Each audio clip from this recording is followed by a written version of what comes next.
spiritual aspirants. We look forward to hearing that. Would you like a daughter? Do you have a daughter? Since my introduction of Raja Gopal a few weeks back, I've become known as the granter of daughters to unsuspecting families of guest speakers. So, with that, please welcome Teresa to the podium for the power of affirmation.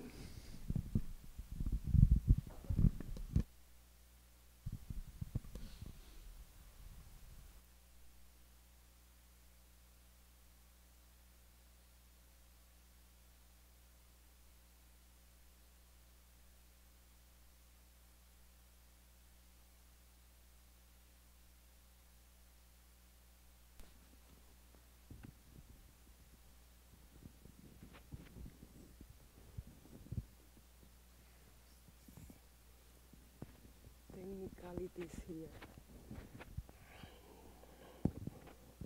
Will that do? Okay. Okay.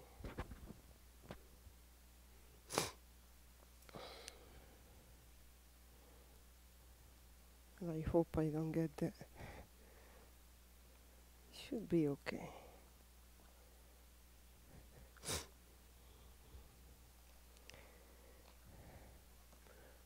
Okay. O Devi, daughter of the mountain Himalaya, who helps to cross this uncrossable ocean of samsara, give me spiritual beauty, victory against the anti-spiritual forces, success in spiritual life, and destroy my enemies in the form of passion, anger, hatred, etc.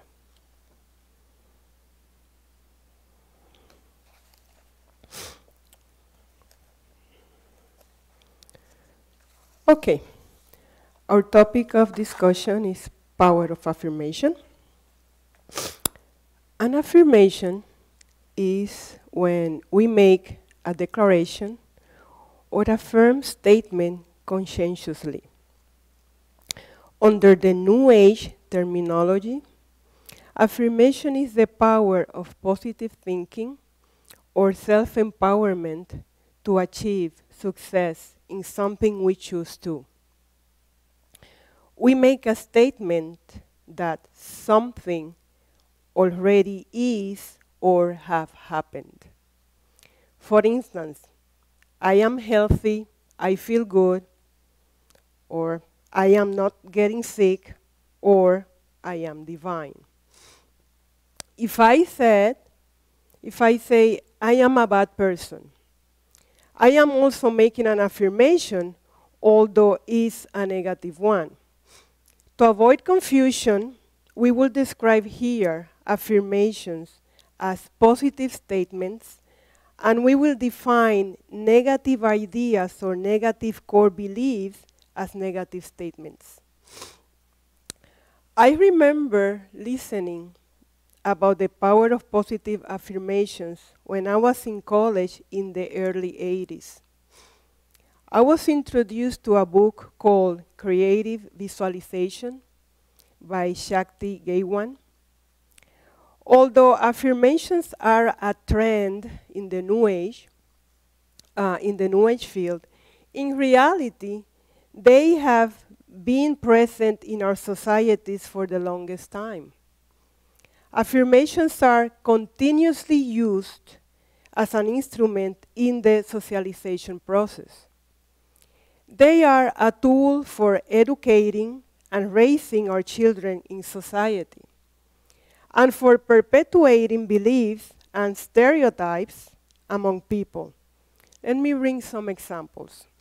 In politics, we hear, we are the uppermost democratic country in the world. That's a strong affirmation. In sports, we hear, oh, boys are good for sports. In religion, we are children of God. We also hear, such and such religions are not good. Or, people that belong to that political party are not good. Those are powerful affirmations and negative statements that can shape the personality and the worldview of an individual, especially if he or she starts hearing them at a very young age. How do the processes of affirmation and negative statements work? There are a couple of principles involved in these processes.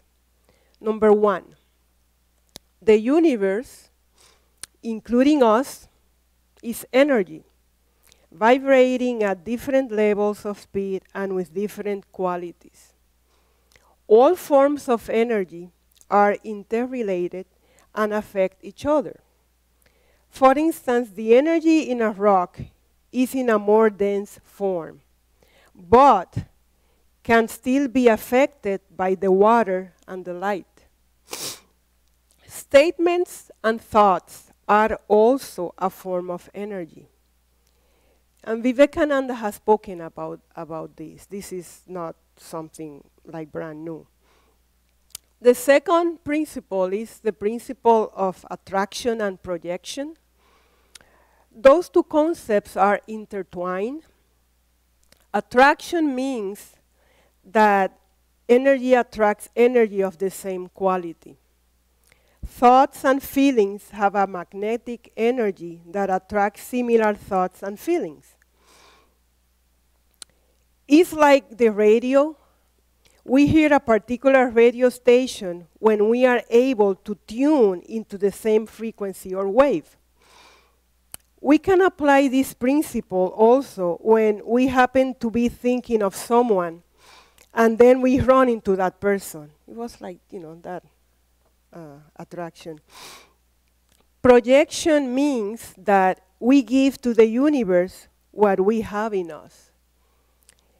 Gita Pranaji, a nun from Richley Center, came here a couple of months ago and gave us a talk where she addressed this point.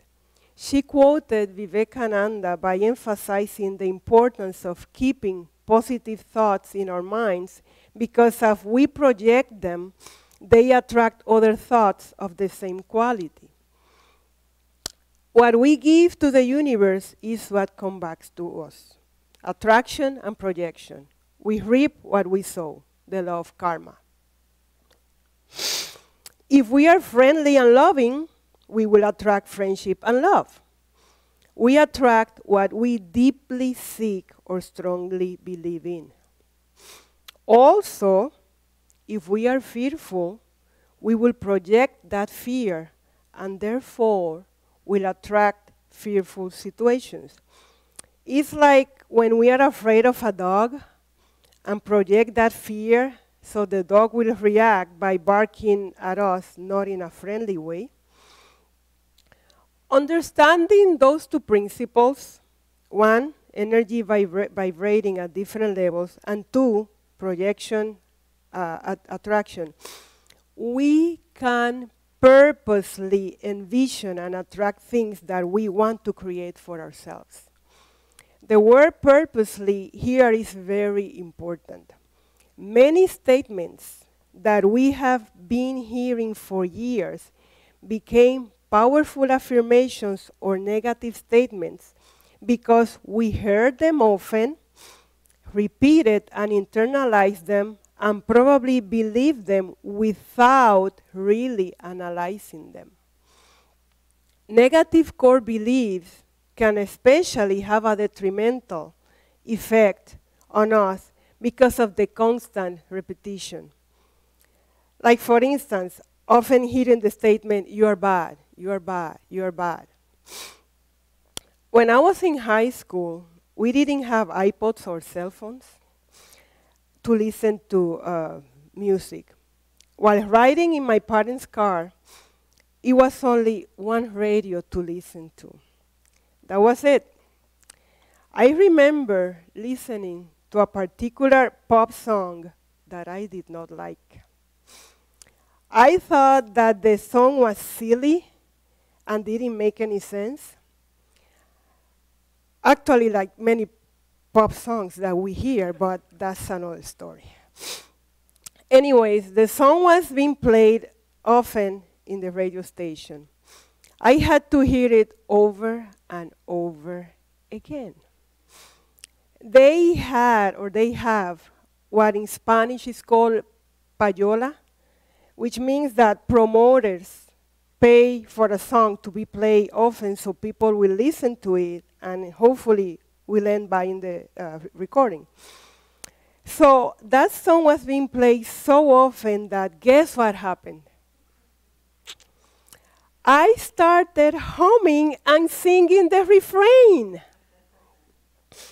I remember saying to myself, hey, why am I singing this silly song? However, I continued singing it, and it came the moment that I thought, well, it's not so bad after all. And also, my friends at school like it. So, what happened here? The same thing that happens with many ideas and stereotypes that we have internalized without questioning them. They become tape recordings, repeated over and over for years, still having an influence in our behaviors today by becoming core beliefs.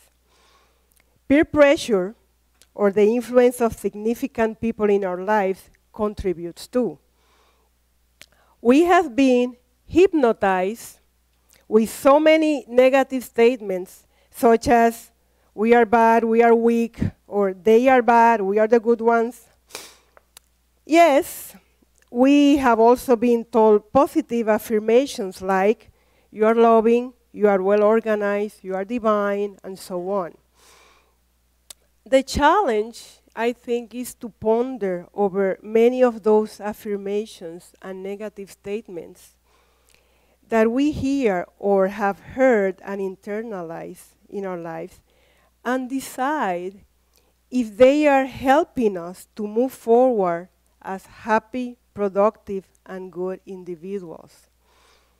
There was an occasion where Swami Vivekananda was giving a talk, and someone told him that the talk was so powerful, the audience looked like hypnotized. He replied that what the audience needed was to be de-hypnotized. We have to get rid of those ideas or core beliefs that interfere with our spiritual development. By the practice of using positive affirmations and by working on the negative core beliefs, we can start replacing some of that old programming and negative thoughts with more positive ideas. Let's describe now some of the basics of positive affirmations.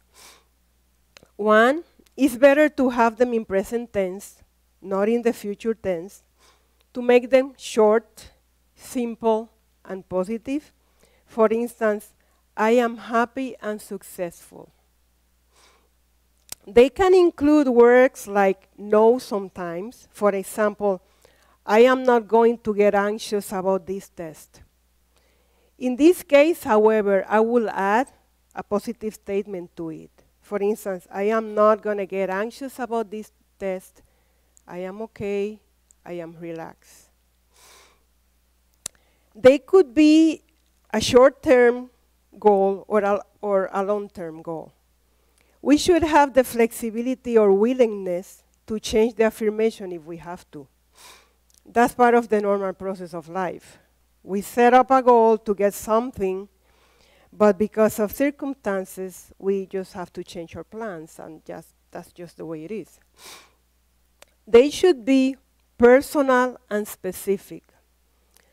Affirmations must be something that appeals to my personal life. It's not to control others. So a statement like, my brother is becoming nicer to me, or my father is paying for my monthly mortgage, is not going to work. It's not considered a positive affirmation. Remember, the principle of attraction and projection works here. If I am trying to control others because of the law of karma, it's gonna get back to me. The more specific the affirmation, the better. But they could be general too. For instance, I feel very happy at my job, or every day I'm getting better and better. Recently, a group of us from here went with Swami Vivekananda ji to visit the Center for Spiritual Living. And I noticed how constantly they use positive affirmations there. One of them was, "Abundance is our inheritance." It was very, very, very nice. We can say our affirmations in the morning, in the evening, also during the day. We can make the habit of repeating them, like when we drink water, when we check our cell phones, when we take a break, when we check our email. Affirmations could be written down, repeated silently or aloud, or could also be sung or chanted. Actually, religious and popular songs are full of affirmations. For instance, let's take the brief stanza of the Arati song, "Breaker of Our Worldly Bondage," when we say to Ramakrishna, "We adore you too." When we sing that verse as a congregation, we are projecting and attracting that love from God among ourselves, that love to God and from God. So we are sending and receiving positive energy by doing that. So we can't emphasize enough the importance of the community in the form of holy company when saying affirmations like that. The example that I gave about, high school, that pop song, I ended liking, showed to me how important is the influence of friends or peer pressure. Because that was one of the key things for me to end saying, "Oh, gee, after all, that song is not so bad." It was because of peer pressure. My friends like it, so I didn't want to be different from my friends. So I ended accepting because of the constant repetition too. And as I said, because my friends are dear to me, therefore, if they like it, I should like it too. So being in the company of people that we share our beliefs, like a congregation here, will help us to reinforce those beliefs. When we say as a congregation, we are divine, we are influencing each other positively, we are sharing that holy company, that positive thought, again, projecting and attracting. Affirmations can purposely be done with other people. For instance, you can choose a friend to work with affirmations, just like as an exercise. For instance, you say, "I am a very creative person," and then my friend can reply, "Yes, Teresa, you are a very creative person." This sounds silly, but the principle behind that makes this work is what we just mentioned before about the power that we give to people that are important in our lives. Our minds have the tendency of reaching out to accept what others tell us about ourselves. So why not taking advantage of this and start telling positive statements to people that we care about, and in the same sense, to hear that from them. Affirmations often go together with visualization, which is a very, very powerful process in which we use mental images. For instance, I say the affirmation, "I am passing the GRE exam." And I imagine myself sitting, studying for the exam, I see myself at the examination center answering the test, full of confidence, and then I get the notice that I passed the exam. So you see there the whole process, affirmation and visualization, sorry. Or another example, I can repeat to myself, God's blessings are with me. And I can imagine an incarnation of God or a spiritual being bestowing her grace upon me. For the purposes of this talk, we are not going to get into the details of visualization. We are just going to stick to affirmations. How long do we do the affirmation? Experts have said that like 10 minutes a day. So I think we can start probably saying 5 minutes in the morning, 5 minutes in the evening, and then intermingle them during the day where we are engaged in our daily routines. As I said, taking a sip of water, I am divine, or I'm passing the GRE exam. So how many affirmations at once? Well, have you been in a gym during the month of January? It's usually packed with people that have made the New Year resolution of working out on a weekly basis to feel physically better or to reduce weight. By the month of March or April, you see a reduction in the number of people going to the gym. Why? It's not because they don't want to exercise or to lose weight. They do. For the most part, that's why they sign up, in the first place. The problem is that sometimes we set the goal initially too high. Like, I'm going to exercise 5 times a week. And then, because it's too extreme, we cannot accomplish it. We get discouraged and we drop it. To avoid, getting overwhelmed with too many affirmations, I think at the beginning we should not have more than a couple of them. Later on, more could be added. Another ingredient necessary, however, is strong determination. Stick to what we want to do. Stick to that affirmation firmly. That's why it's called affirmation, firm. Let's talk now a little bit about some common questions or troubleshooting. First one. Am I lying to myself saying affirmations?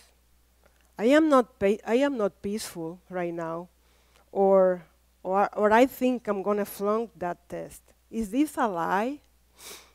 No. Remember about the principles of projection and attraction? Things are at the internal plane before they manifest outside. So we first get the ideas about things that we want to do, and then we pursue them. For instance, first I think I want to buy a car. First I get the idea. Then I take the steps to pursue that goal. Similarly, through the affirmations, we are getting the idea of what we want internally before it occurs externally. Second, I have been saying that affirmation for a long, long time and nothing changed. This doesn't work. So what's wrong? Probably some positive changes have happened, although we have not noticed them. Could be. We have to be patient. That's one of the things with affirmations. Vishwanath was telling me downstairs. Teresa, you're going to talk about patience because that is important with affirmations. I said, yes, a little bit. Yes, I'm going to touch a little bit on that. So, yes, we have to be patient. Rome was not built in a day. However, the problem could be that although we are saying the affirmation, there is some deep-rooted resistance to it. For instance, I could have the goal of losing weight and have set an affirmation for it. I'm all set. But either I set the goal too high, I'm losing 10 pounds per week. That's too high. Or I am sabotaging the affirmation myself by not having a more appropriate diet. It's very, very important to think deeply and write down ideas about the affirmation or goal that we want before we start using them. This is especially critical when we choose an affirmation that could contradict negative core beliefs that we have built up in ourselves. An example, if I think I am a loser, and I start saying to the affirmation, I am intelligent and creative, I will have some resistance to it. That's why analyzing and getting through that resistance instead of blocking it is very, very important. This will give us the opportunity to reflect over those negative statements or core beliefs that could be having a harmful impact in us. It's kind of a way,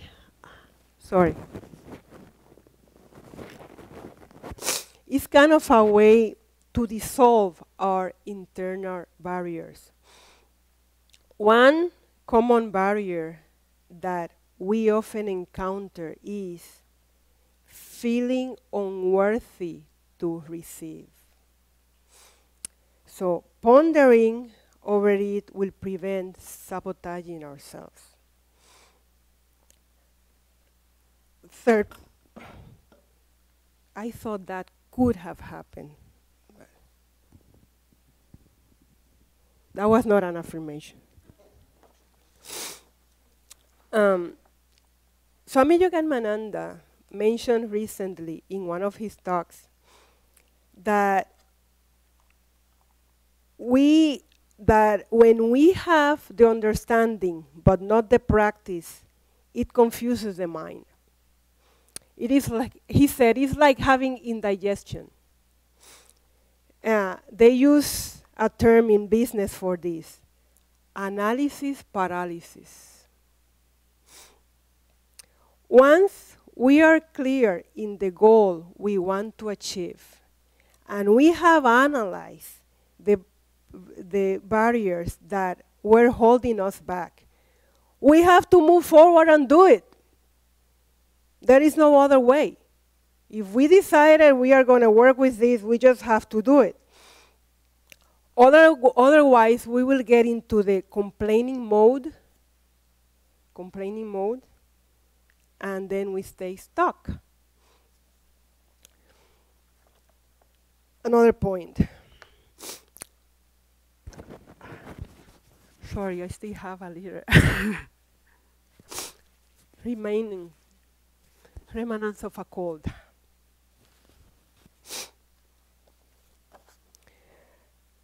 When we want something, we have to be aware of the implications of what we are asking for. We have to have the power to assimilate what we want. And this is crucial with affirmations because their scope is so broad. Affirmations could be related to our job in general, to a specific task that we want to accomplish, academics, to our health, wealth, feelings, spirituality, you name it. The scope is very, very broad. Uh, let's analyze the following affirmations. I have an income of $1 million a year to satisfy my personal needs. Or, I am the best mathematician at school. Okay? It is true that we have to challenge ourselves to do and become better, no doubt. But we have to be careful, as not always we are prepared to handle the pressure of this type of affirmation, the one that I just mentioned, especially if they are really adding more stress to our lives. I probably want to become a millionaire or become very successful, okay, but we also need the capacity to handle that. I heard the story of an actor that used to tell his mother since he was a little boy, "Mom, I want to become the best actor in the world. Mom, I want to become the best, the best, the best." He was determined, and he did become a very famous actor. I don't remember his name, by the way. However, the pressure was so much that he ended getting badly involved with drugs, and his career almost got ruined. We have also heard of students that have committed suicide because of the pressure not to be better, but the best. Getting a B instead of an A was not good enough. This reminds me of a story. There were a group of devotees praying to the Lord. They said, "Oh Lord Jesus, give us the blessings of your Spirit. Give us the fire of your love. Send us the fire of your Holy Spirit." So they started singing. They started singing full of bliss. "Oh, send us fire, oh Lord, oh, send us fire, oh Lord." All of a sudden, the sky opened and fire came. And it started burning the church. So then they started singing, "We were just kidding, oh Lord, we were just kidding." So we have to be watchful for what we ask, because we could get it. Next point. Scriptures say that too much calculation in the mind interferes with our spiritual progress. That we need to be simple and humble, surrendering to God.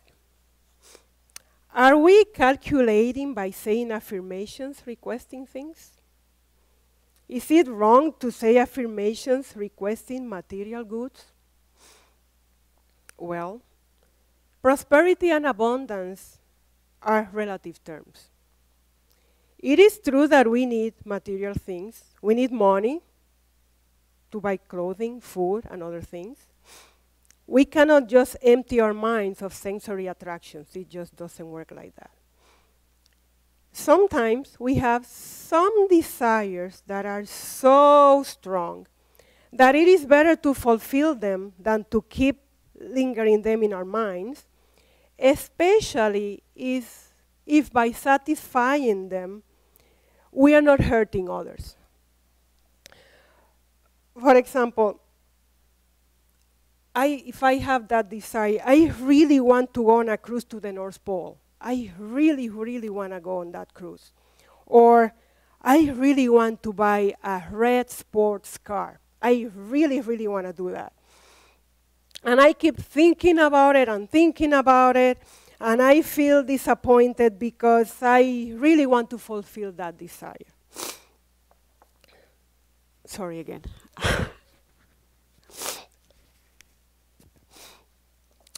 I think there is no harm in this.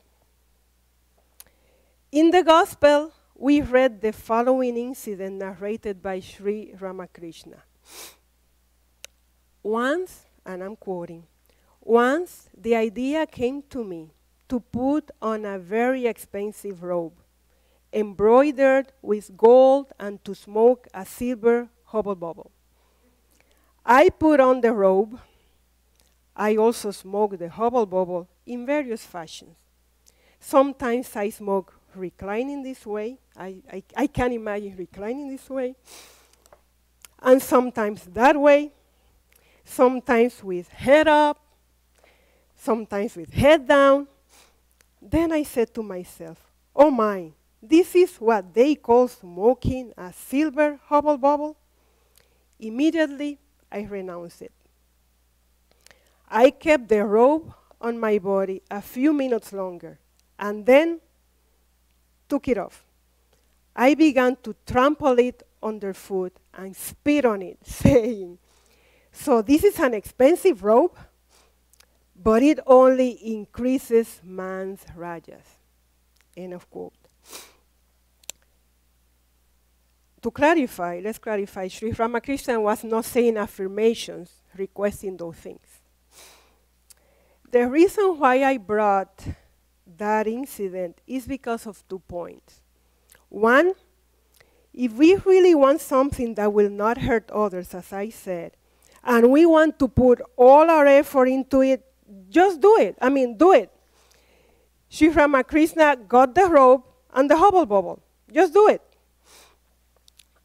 But the second point is, let's get over it. Sri Ramakrishna didn't get another robe embroidered with diamonds, and he didn't ask for a gold hubble bubble.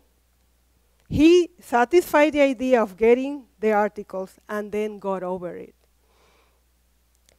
He used the discernment and realized that he did not really need those objects, and that holding on to them would increase rajas or more desire. I think the challenge for us is to analyze if we are making use of things or objects. If we are using things or objects, or if they are using us. So we have to use our discernment to be aware of what we are asking for, as I said before, because we, as Swami have said many times, we often choose what is pleasant instead of what is right to choose. So whatever we decide, we just have to assume the consequences of our actions.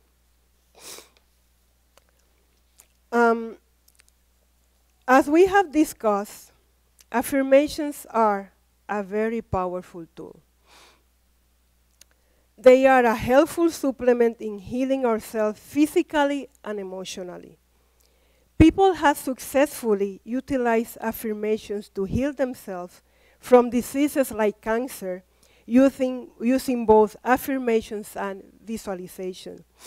There is a book that I also read in the early 80s called Getting Well Again by Simonton and Simonton, where they discuss the successful use of these processes with cancer patients.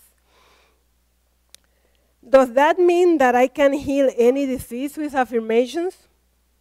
Well, there are many mysteries that we don't understand. Some people will have ailments that will not be cured, probably because there is a lesson or purpose for that individual or for the people around them to learn. We just don't know. Who knows? Persons have also used affirmations to help themselves to boost their self-esteem and confidence, and getting rid of negative core beliefs that interfere with their progress in different domains in their lives. Some of those negative core beliefs can actually become impediments in our spiritual evolvement. Vivekananda actually said that we cannot believe in God if we don't believe in ourselves. I have a disclaimer here now.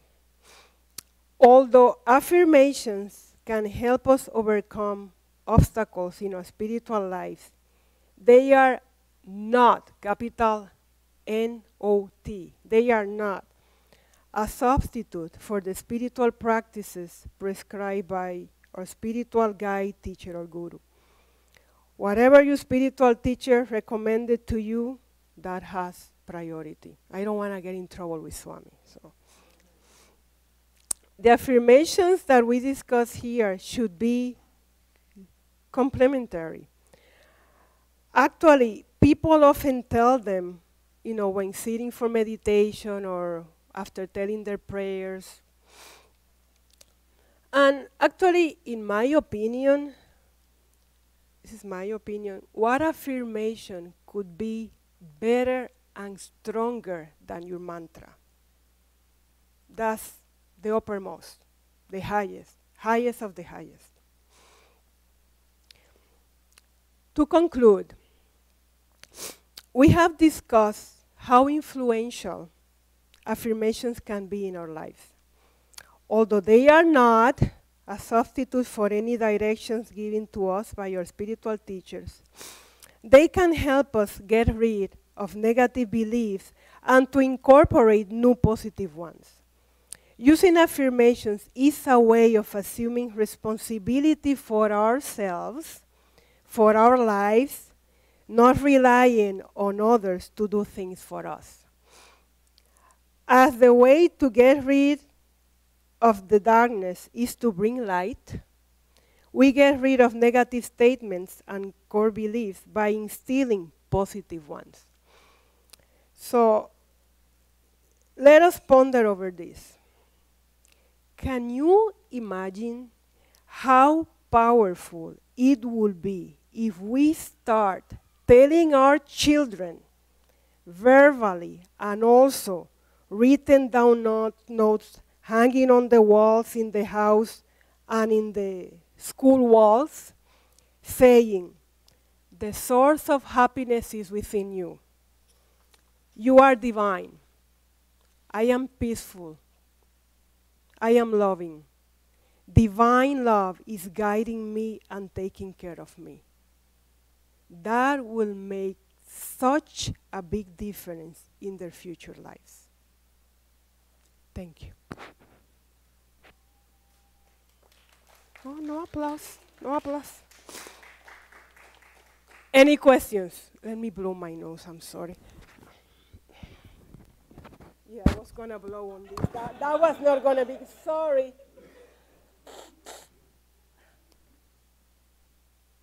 Any questions? Yes?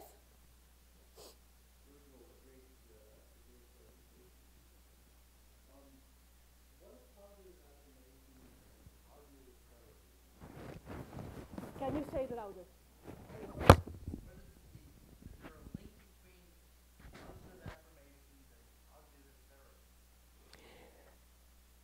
Cognitive therapy make use of positive affirmation. They do. Oh, they do. I think many schools of psychology do. They use the positive affirmations. Because again, I mean, that's part of changing behavior, so I think that is a must. Yes? Yes?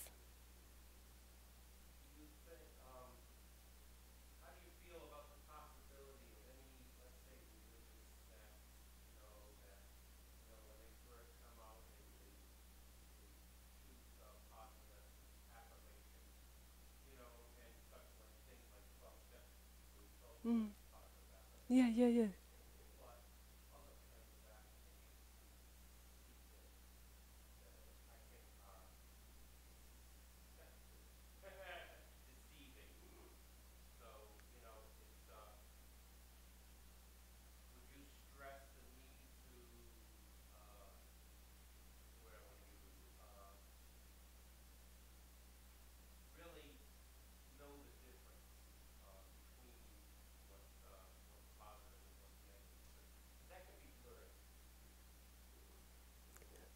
Well, I mean, let me see if I understand. For instance, there is,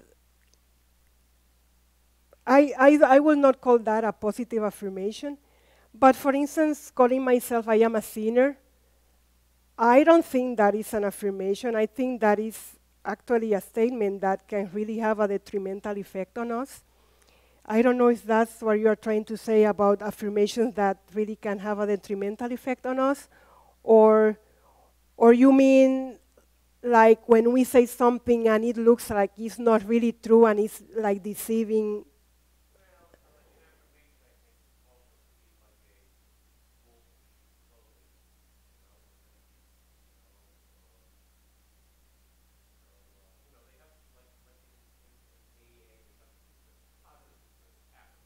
Mm-hmm.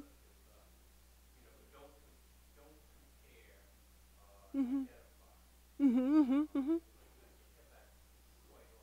Mm-hmm.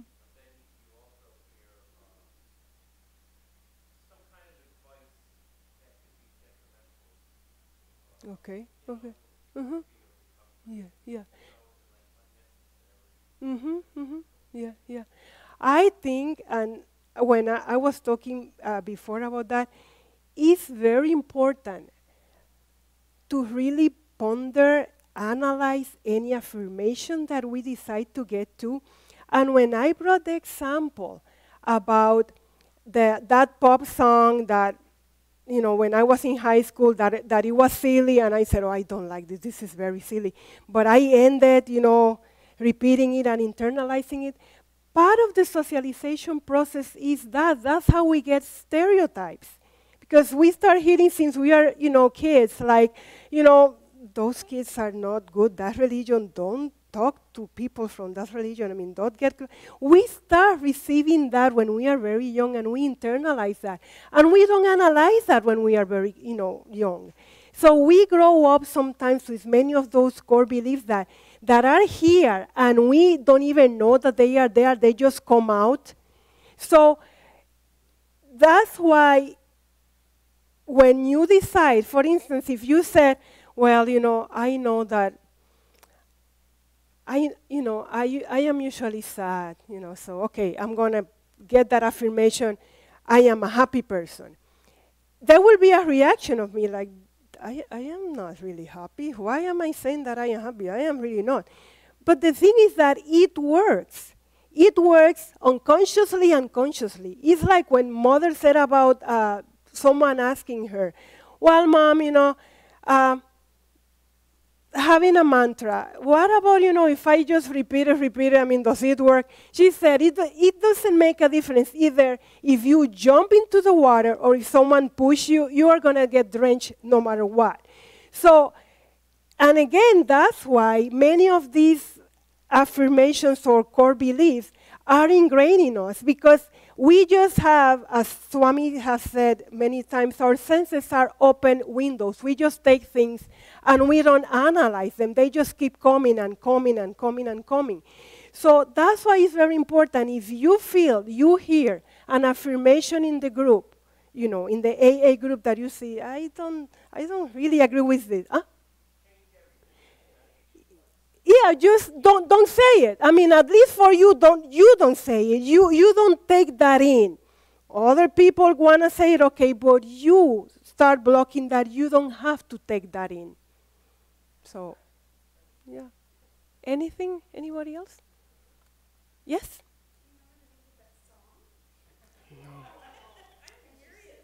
I know. I know the song, but I don't want to sing it. Yeah, but it's so interesting is how we just keep getting things in and we don't realize that we are just getting things without filtering it, and that's why Swami Vivekananda says we need to be de-hypnotized, not hypnotized, de-hypnotized, to get rid of so many beliefs that really have an impact on us. And it's really many of those beliefs have an impact in our spiritual evolvement. And it's important, to work on that. Because if I said, well, I am a mean person, I'm bad, I'm good for nothing.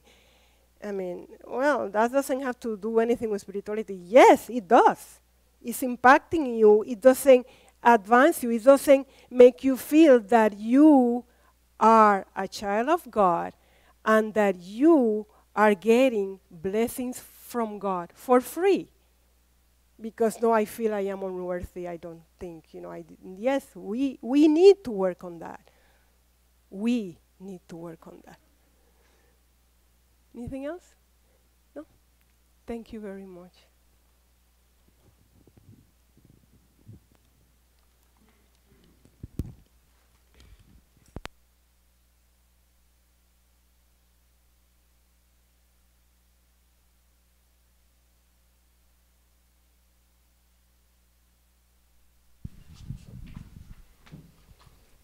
Okay, thank you, Teresita, for a very interesting topic and lively discussion on a subject that you see that curiosity on affirmations in so many places. So it's good that you brought some information on that today.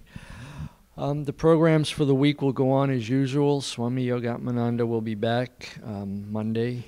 The Tuesday and Friday classes will go on. The Tuesday class is Sri Ramakrishna and his Divine Play, and on Friday it's Jnana Yoga.